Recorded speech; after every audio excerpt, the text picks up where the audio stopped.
Good morning everyone. कल मैंने आप लोगों को सिलेबस जो था वह एक्सप्लेन करके बताया था कि आपका सिलेबस क्या रहेगा। तो सिलेबस के अकॉर्डिंग आज हम जो फर्स्ट हमारा टॉपिक ले रहे हैं वह है टाइप्स ऑफ अकाउंट्स, जो कि आपका सेकंड यूनिट का पार्ट है। सेकंड यूनिट में जो आपको जनरल लेज़र और ट्रायल बैलेंस है उसमें यह हेल्पफुल रहेगा। वैसे तो यह एक जनरल इन्फॉर्मेशन है जो कि आपको पता होना चाहिए एज ए बीबीए स्टूडेंट्स। तो बहुत सारे स्टूडेंट्स ऐसे हैं जो अलग अलग स्ट्रीम से आए होंगे। यदि जैसे मैथ्स से या साइंस से यदि कोई स्टूडेंट्स आते हैं जो बीबीए करते हैं तो उन्हें अकाउंट्स के बारे में ज़्यादा नॉलेज नहीं होता है। तो यह बेसिक इन्फॉर्मेशन होती है जो कि अकाउंट्स के स्टूडेंट्स को पता होना चाहिए। तो इसीलिए आज मैंने आपको बहुत ही बेसिक जो हमारा टॉपिक है वह लिया है, जो कि आपको इजीली समझ में भी आ सकता है और जो कि आपको समझना ज़रूरी भी है। तो ये टॉपिक हम आज कवर करेंगे टाइप्स ऑफ अकाउंट्स, और सेकंड है हमारा rules for entry in accounts. तो ये दो टॉपिक हम आज कवर करेंगे जो कि बहुत बेसिक और इम्पोर्टेंट टॉपिक्स हैं। तो टाइप्स ऑफ अकाउंट्स या खातों के प्रकार। तो जैसे बैंक में हम अकाउंट ओपन करवाते हैं, बैंक में अलग अलग अकाउंट्स होते हैं, savings account, current account, salary account. उसी तरह से जब हम एक पर्सन का अकाउंट्स मेंटेन करते हैं या उसकी खाता बही को हम मेंटेन करते हैं तो उसमें हम अलग अलग अकाउंट्स के अकॉर्डिंग जनरल एंट्री करते हैं। तो वो जो अकाउंट्स जो कि हम लेखांकन में प्रयोग करते हैं या अकाउंटिंग में यूज़ करते हैं वो तीन तरह के होते हैं। पहला होता है पर्सनल अकाउंट या व्यक्तिगत खाता, दूसरा होता है रियल अकाउंट्स या वास्तविक खाता, और तीसरा होता है नॉमिनल अकाउंट्स या अवास्तविक खाता। तीन अकाउंट पर्सनल, रियल और नॉमिनल, व्यक्तिगत, वास्तविक और अवास्तविक। पर्सनल अकाउंट में अगेन तीन उसके सब टाइप्स होते हैं, जिनमें पहला होता है नेचुरल और इंडिविजुअल अकाउंट। नेचुरल और इंडिविजुअल अकाउंट का मतलब होता है जिसमें किसी व्यक्ति विशेष का नाम हम लिखते हैं, जैसे राम, श्याम, मोहन, सोहन। अब जब बिज़नेस में आप अलग अलग लोगों से कॉन्ट्रैक्ट करते हैं तो आपको उनका जो भी डील आप उनके साथ करते हैं वह उनके नाम से जब आप शो करते हैं, जैसे Ram's account, Mohan's account, Sohan's account, तो वह नेचुरल या इंडिविजुअल अकाउंट में आता है। देन आर्टिफिशियल पर्सन और group of persons account. Artificial person का मतलब होता है जहाँ पर कि कंपनी है, कंपनी को आर्टिफिशियल पर्सन माना जाता है। तो जहाँ पर हम किसी कंपनी से डील कर रहे हैं और उस कंपनी का नाम यदि हमने अपने अकाउंट्स में लिखा है तो वह आर्टिफिशियल पर्सन में आता है। या पार्टनरशिप फर्म है तो फर्म का नाम भी आर्टिफिशियल पर्सन में आएगा, क्योंकि फर्म में ग्रुप ऑफ पर्सन्स हैं। तो हम अलग अलग पार्टनर्स के नाम नहीं लिखते हुए पार्टनरशिप फर्म जो है उसका नाम लिखते हैं। तो ऐसे ही जहाँ पर किसी एक ऑर्गेनाइजेशन के नाम से हम कोई एंट्री करते हैं तो वह भी पर्सनल अकाउंट में आती है, लेकिन पर्सनल अकाउंट का यह सेकंड फॉर्म होता है जो कि आर्टिफिशियल पर्सन और ग्रुप ऑफ पर्सन का अकाउंट कहलाता है। थर्ड इसमें होता है representative personal account. Representative personal account का मतलब होता है जहाँ पर हम किसी इंडिविजुअल के रिप्रेजेंटेटिव का नाम लिख रहे हैं, या ऐसा अकाउंट जो कि कुछ लोगों को रिप्रेजेंट करता है। जैसे यदि मान लीजिए आपको 4 लोगों से रेंट रिसीव होना बाकी है तो आप 4 लोगों के अलग अलग नाम नहीं लिखते हुए आउटस्टैंडिंग रेंट के नाम से चारों की अमाउंट को ऐड करके लिख देते हैं। तो चारों के अलग अलग नाम ना लिखते हुए आउटस्टैंडिंग रेंट के नाम से आपने उस अमाउंट को लिख दिया। वो जो आउटस्टैंडिंग एक्सपेंसेस है वह उन चारों का रिप्रेजेंटेटिव अकाउंट है, मतलब उन चारों को वह रिप्रेजेंट करता है। तो इस तरह से आउटस्टैंडिंग एक्सपेंसेस है, प्रीपेड एक्सपेंसेस हैं, ये जो अकाउंट होते हैं वह रिप्रेजेंटेटिव पर्सनल अकाउंट कहलाते हैं, जहां आप एक पर्सन को या कुछ ग्रुप ऑफ पर्सन्स को रिप्रेजेंट करते हैं। तो इस तरह से पर्सनल अकाउंट के 3 सब टाइप्स होते हैं। पहला वह जिसमें कि हम किसी व्यक्ति का नाम लिखकर और उसके नाम से जनरल एंट्री करते हैं। दूसरा वह जिसमें कंपनी या पार्टनरशिप फर्म या किसी ऑर्गेनाइजेशन का नाम होता है।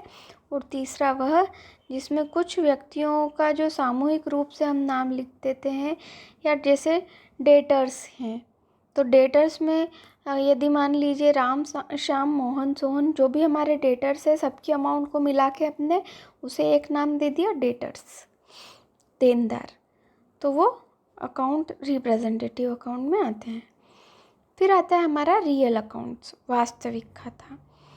रियल अकाउंट में 2 इसके सब टाइप्स होते हैं। टेंजिबल रियल अकाउंट मतलब मूर्तमान वास्तविक खाता, और इनटेंजिबल रियल अकाउंट मतलब अमूर्तमान वास्तविक खाता। अब रियल अकाउंट में जो हम गुड्स का ट्रांजिशन करते हैं या किसी वस्तु का आदान प्रदान करते हैं वह शामिल होता है। तो जो वस्तुएं होती है टेंजिबल और इनटेंजिबल 2 तरह की होती है। टेंजिबल वह जिसे हम देख और छू सकते हैं, और इनटेंजिबल वह जिन्हें हम देख और छू नहीं सकते, केवल उन्हें हम रिकॉग्नाइज कर सकते हैं।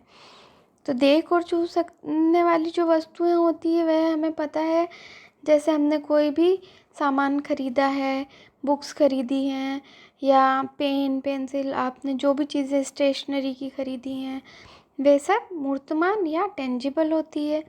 अब इनटेंजिबल रियल अकाउंट में आते हैं, आपकी गुडविल है जिसे आप देख और छू नहीं सकते, लेकिन आपके फर्म की जो साख होती है वह आपको फील होता है, या आप जब उसे सेल करने जाते हैं या मार्केट में जब उसका वैल्यूएशन कराते हैं तब आपको पता चलता है कि आपकी फर्म की जो है वह इतनी वैल्यू है। तो ये इनटेंजिबल रियल अकाउंट में आते हैं। तो इसमें जो वस्तु से संबंधित जो भी हमारे ट्रांजैक्शंस होते हैं उनकी एंट्री जो की जाती है वह रियल अकाउंट में की जाती है। उसके बाद आता है नॉमिनल अकाउंट, अवास्तविक खाता। तो नॉमिनल अकाउंट में आता है loss account, expenses account, profit account और इनकम अकाउंट। 4 चीज़ें इसमें होती है, लॉस, एक्सपेंसेस, प्रॉफिट और इनकम। तो ये चारों जो होते हैं, इन चारों की जो एंट्री होती है वह नॉमिनल अकाउंट्स के अंतर्गत होती है। तो ये 3 आपके मेन जो टाइप्स होते हैं अकाउंट्स के जो 3 मेन टाइप्स होते हैं वो होते हैं पर्सनल, रियल और नॉमिनल। सभी जो बिजनेस में ट्रांजैक्शन होते हैं इन तीनों अकाउंट्स के अंतर्गत ही होते हैं, और इन तीनों के रूल्स के बेसिस पर ही उनकी एंट्री की जाती है। अब तीनों के जो रूल्स हैं वो हम देख लेते हैं। ये रूल्स यहाँ पर, पहले पर्सनल अकाउंट या व्यक्तिगत खाते का जो रूल है वह है डेबिट द रिसीवर, पाने वाले को ऋणी। पाने वाले मतलब जिस व्यक्ति को कोई वस्तु मिल रही है उस व्यक्ति के नाम को हम यहाँ पर डेबिट करते हैं।